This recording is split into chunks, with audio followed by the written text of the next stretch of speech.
данный момент варьирующая ставка, на данный момент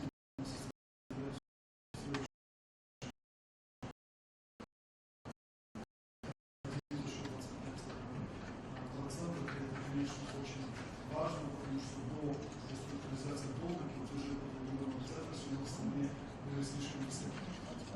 Значит, эти средства, конечно, лучше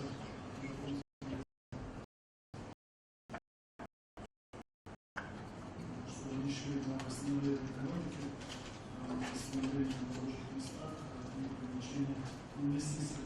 Хотелось бы отметить личный вклад директора Всемирного банка Казахстана Чи Мао, который непосредственно участвовал во всех переговорах, подгонял, если можно так сказать, отдельных министров, чтобы все реформы двигались быстрее, переживал при любом опоздании принятия решений, поэтому тоже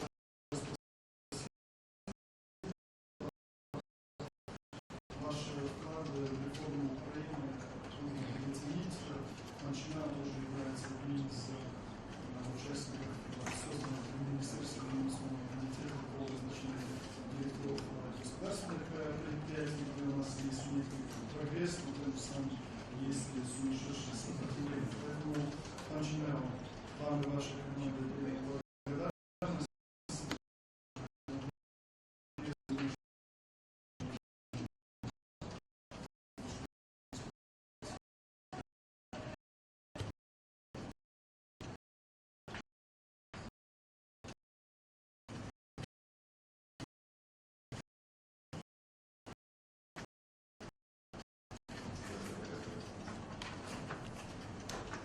Thank you very much, Your Excellency Minister, for your very kind words, and welcome to all of you, and I'd like to also welcome His Excellency Ambassador Frederick from Norway, who joined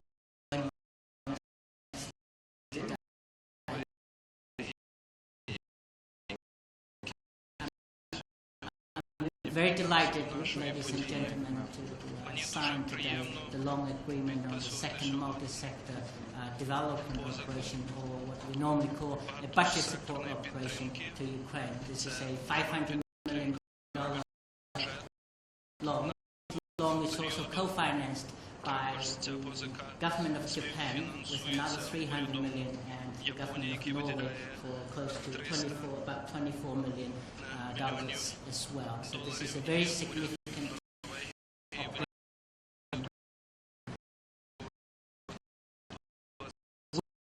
With this operation, we would have brought our overall budget support to Ukraine in the last 18 months or so to $1.75 billion.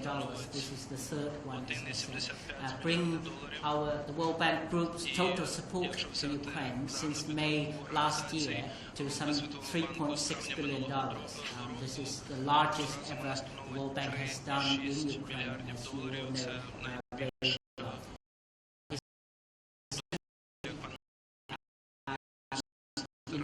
Intended to support a package of reforms that will help to address some of the structural problems that are contributing to Ukraine's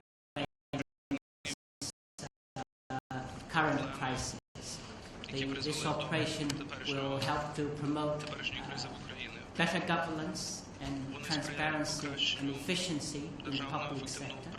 Will help to improve the business environment and reducing the cost of doing business. And thirdly, it will help to reform the gas sector, while at the same time help the country to put in place a more targeted and better social assistance program to help those poor and vulnerable who will need the help, particularly after the significant tariff increases. So we're very delighted to be able to sign this agreement today.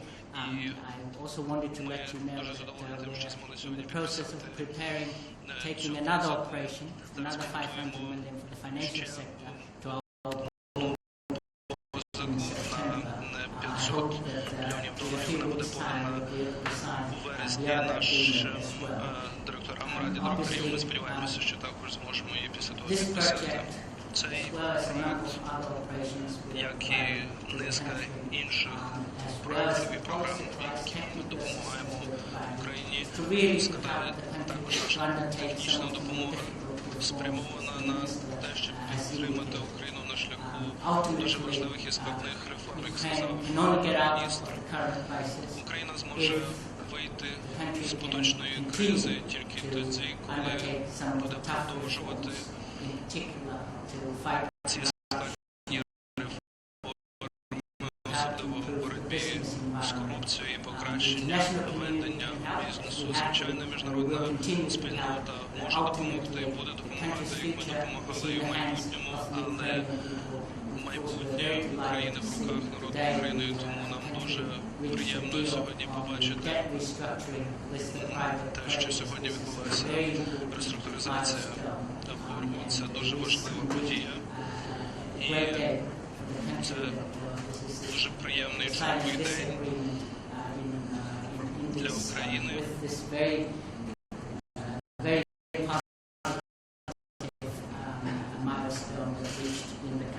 Важливо, що Україна дійсно змогла цього добитися. І я хотів би запросити, дуже важливо приєднатися до цієї позики для підтримки України. Дуже важливо, щоб на двосторонньому рівні донори і донори середньо можна переконати, як ми також показували свою впевненість у курсі реформ України, догляду України через безпосередню підтримку фінансово, звичайно, 24 мільйони доларів не є настільки великими коштами, але по суті ці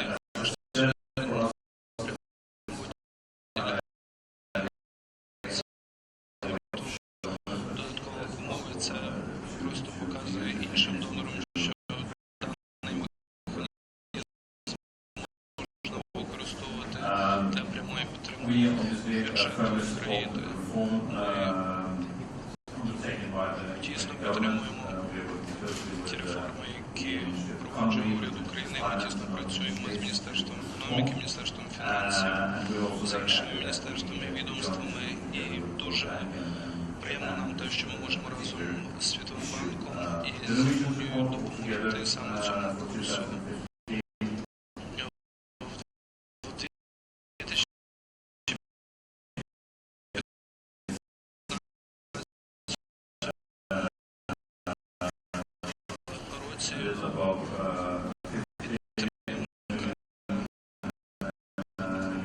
Від Норвегії склали трошки більше 50 мільйонів доларів і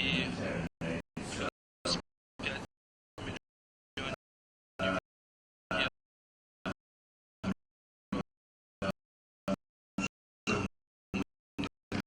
мільйонів допомогу. Я думаю, ми і надалі будемо продовжувати таку роботу в 16-му.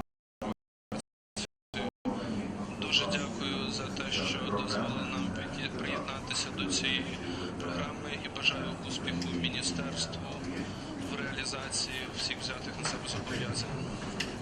Дякую, пане посол. Будь ласка, запитання.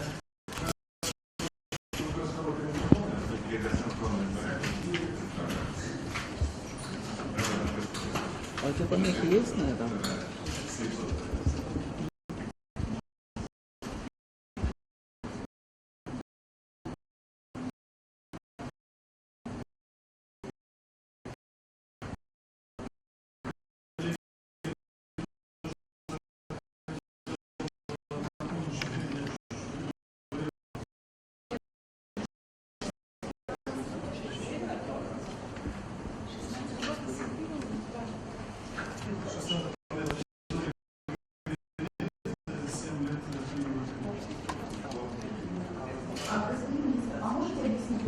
Сегодня совпали там два события, с одной стороны, Украина списывала часть кредитного шока и отсрочка, с другой стороны, Украина берет новый кредит.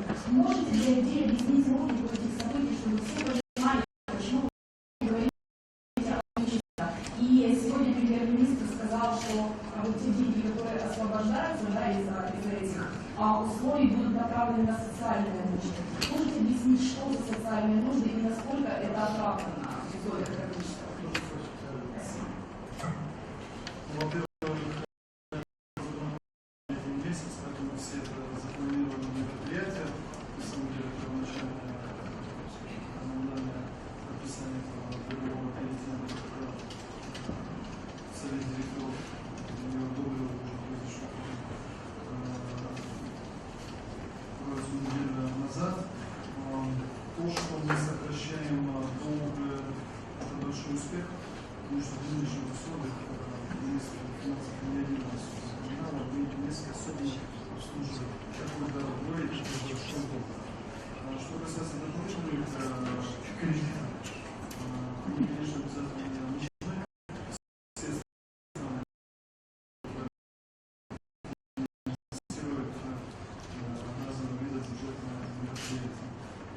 Если упоминать социальные какие-то моменты, и премьер-министр, уже и другие политические наши руководители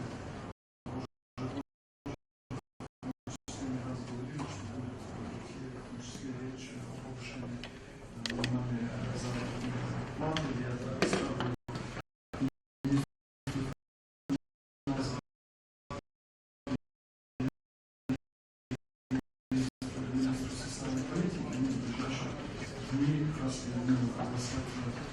позицию правительства.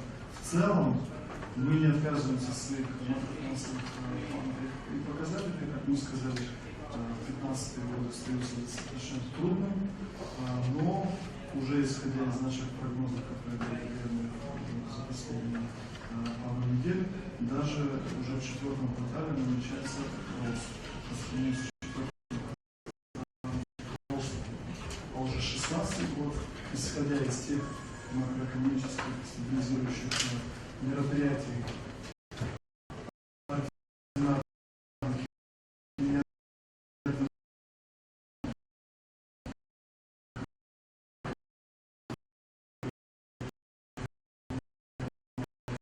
Национальный банк Украины, кабинет министров Украины, мы ожидаем уже экономический рост и естественно уже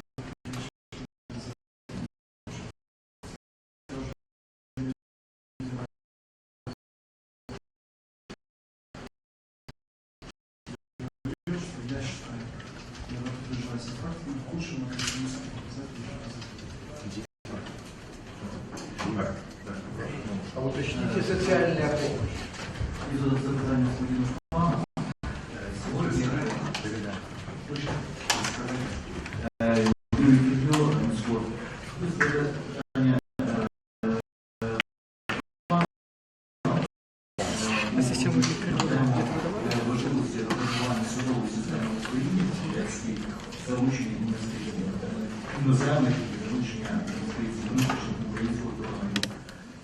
Одночасно учасники голосової констатували такий факт, що за цей час, що минув, з 2013 року тиск на учасників бізнесу з боку судової, з боку держави, з боку органів влади, з боку податкової системи не знизився, він лише посилився.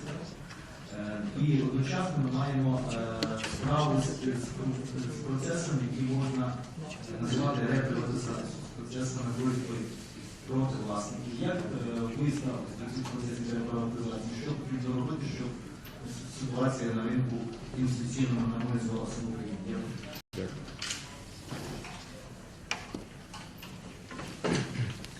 Thank you.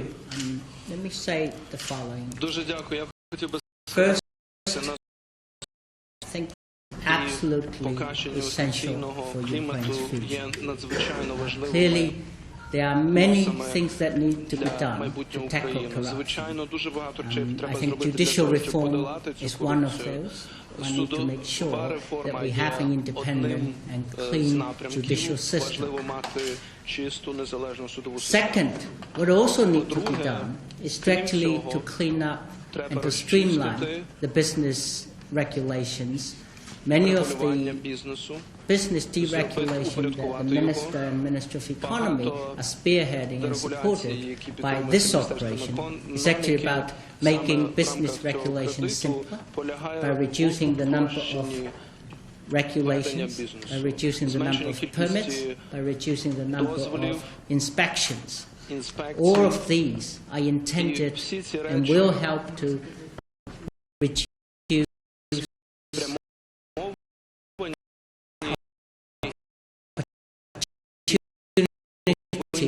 for corruption. So they're very, very important. As for privatization, I think what is very, very important for the country is that clearly Ukraine still has a very large number of state-owned enterprises. So there is a very important need, an urgent need for privatization. However, I think the country needs to be very careful, given the past track record of some of the pretty murky, non-transparent privatizations, that we all need to make sure that there's a clear and transparent process in place. There are the right kind of legal framework in place for privatization, so that we can establish, the government can establish a track record of transparent privatization in the country. Ultimately, investors will only come into this country when they see that their property rights can be protected, and that's particularly by the judicial, by the legal system. If that does not happen, it doesn't matter what happens with stabilization, investors will still not come. So I think it's very, very important we have a very transparent legal and policy framework in place for privatization to take place. Яка буде сприяти відповідно приватизації.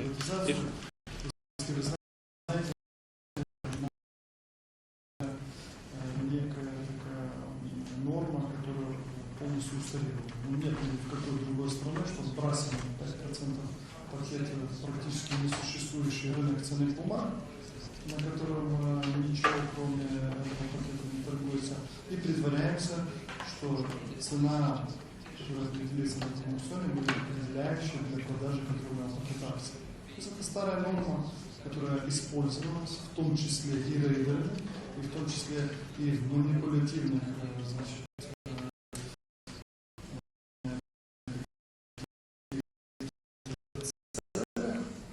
приватизации таких отдельных объектов в прошлом. Поэтому, когда я пришел на эту должность, имея 18 лет управления, мы с другими министрами как раз запретили, отменили приватизацию по похожей схеме объектов 24 декабря прошлого года. То есть все европейцы, все американцы празднуют Рождество, а у нас собирались не олигархи, а олигархи, кто-то еще, покупать активы за бесценок. Фонд Держмина уже после изменения руководства подал законопроект, отменяющий норму, но, к сожалению, Верховная Рада на прошлой пленарной сессии не дошла до рассмотрения этого законопроекта, уехала посоветовавшись в том числе со своими международными партнерами, но в итоге решение было принято беседы мною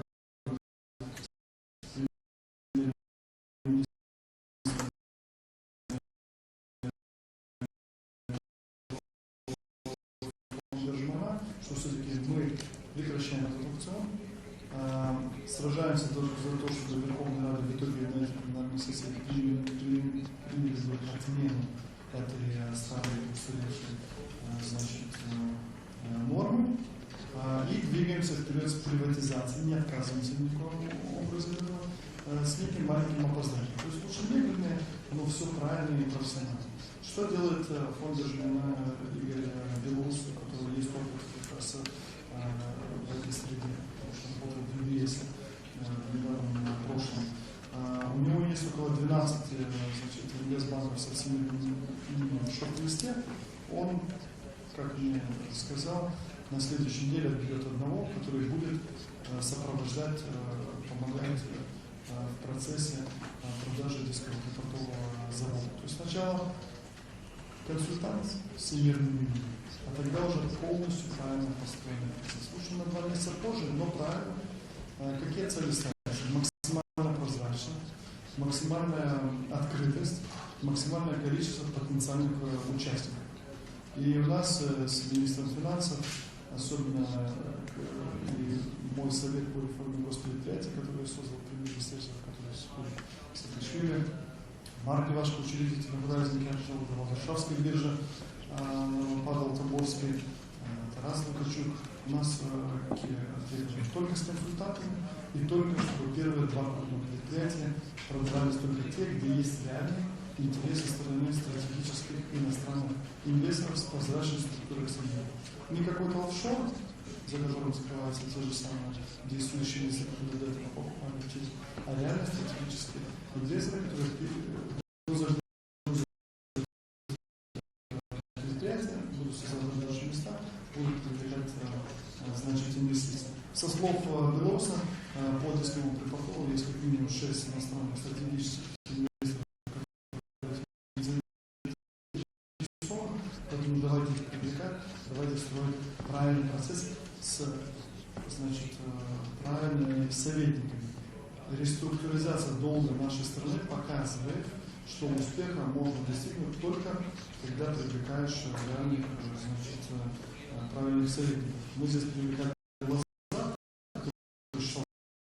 номер 1 консультантов, которые есть. Спасибо. Так, прошу, будь ласка, ще є запитання.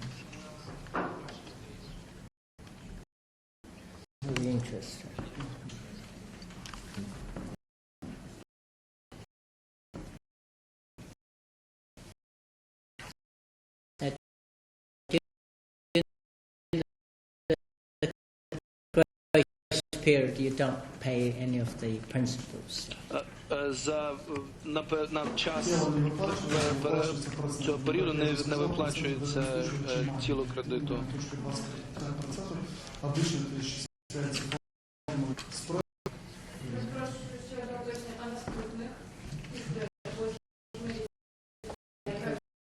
Отдельные формулы, значит, повышается тело в том числе. Прошу, ще запитання є? Якщо немає, тоді... прошу, так. Мікрофон. Как прозрачно будут Будь ласка, распределяться средства? будь ласка, включіть мікрофон. Как прозрачно будет идти распределение средств данного кредита? Его прозрачно и без...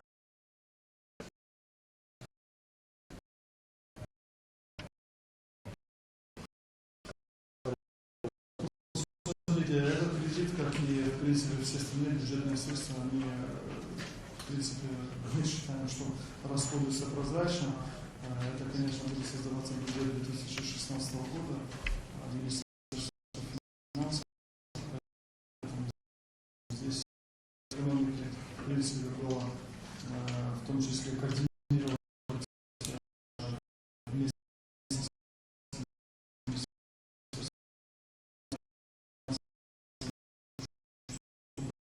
эти так называемые prior actions, законы, которые нужны для принятия, чтобы заполучить этот кредит, чтобы все это осуществилось, прошло через Верховную Раду, подписалось президентом, а уже использование средств будет, конечно же, руководить Министерство финансов.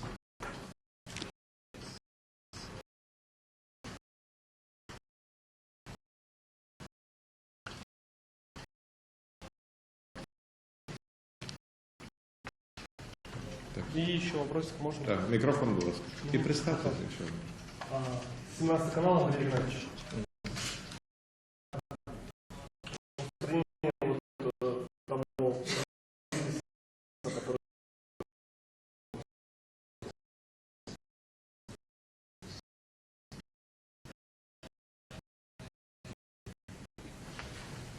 Посмотрите, шагов это целое мероприятие, и мы от всех их чуть-чуть министров, что сделано за 9 месяцев, как они были назначены 2 декабря прошлого года, и что от этих уже министров можно ждать на следующих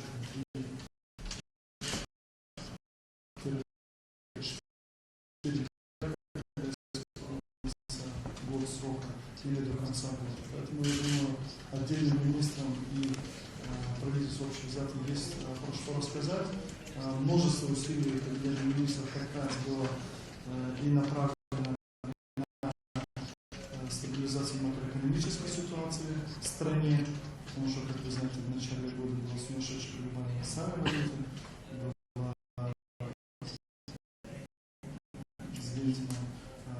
инфляция, были совсем другие риски по сравнению с сейчас. Как вы знаете, прекратился падение промышленного производства, сократилась очень сильная инфляция, поэтому мы реально тех целей, которые перед собой ставили,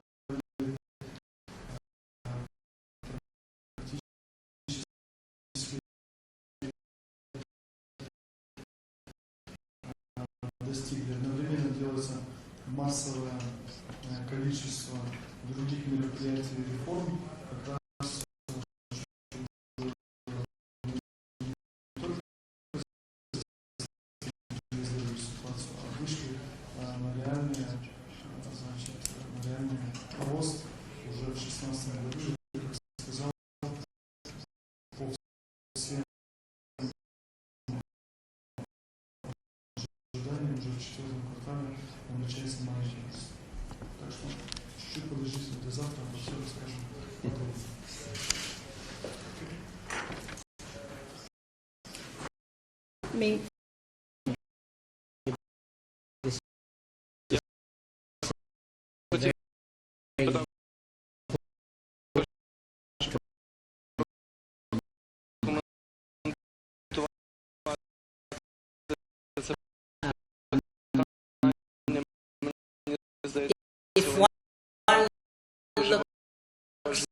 Clearly, the conflict has made it more difficult. But the root causes of the current crisis are in the structure of the Ukrainian economy.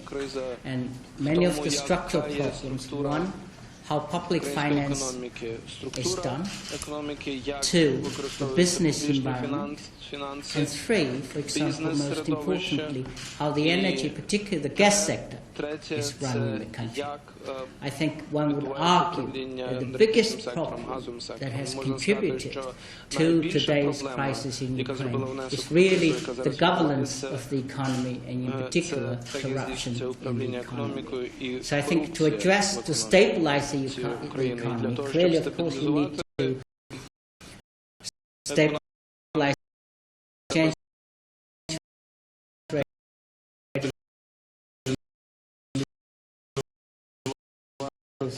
stabilize your fiscal situation, but ultimately you can only stabilize the economy and to get back to a growth path if the investment climate is conducive and the economy is competitive. And what this operation is trying to do is precisely to support those reforms that will address the structural root causes of the current crisis, which will then help, on the one hand, in the short term, to stabilize the economy, and secondly, to help to lay the foundations for future growth. Let me give you two examples. One of the laws amendments to the laws that's supported by this operation is the transfer pricing law.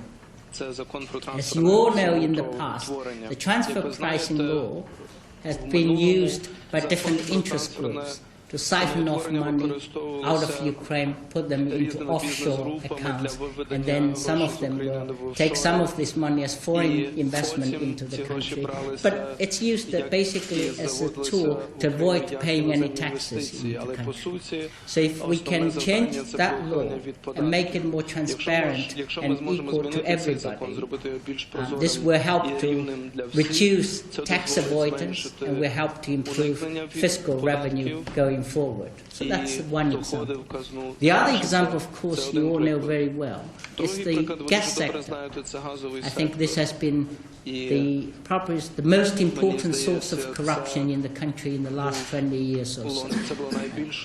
And the reason you have that is because you have a very non-transparent governance structure of the sector, and you also have multiple pricing that allowed people to arbitrage between different prices, taking low-priced so-called gas to households and then resell them to industry and make a big profit, put it into your own pocket. That's a big scheme.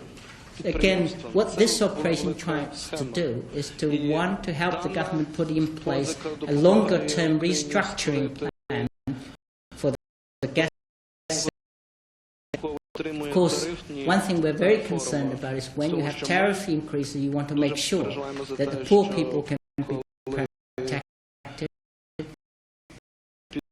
And this is what this operation is also trying to do, is to help the country to put in place a more targeted social assistance program to assist those poor and the vulnerable, in particular those who are going to be impacted by the tariff increases. So I think it's very important for all of us to bear in mind that while there's clearly an urgency to stabilization, we need to tackle the stabilization issue from the longer-term structural perspective without addressing the root causes of the current crisis.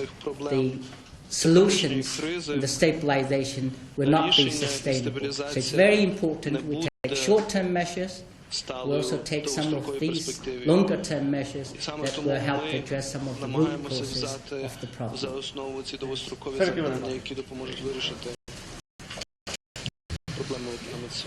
Прошу. Якщо більше немає запитань, хочу всім подякувати сьогодні за роботу.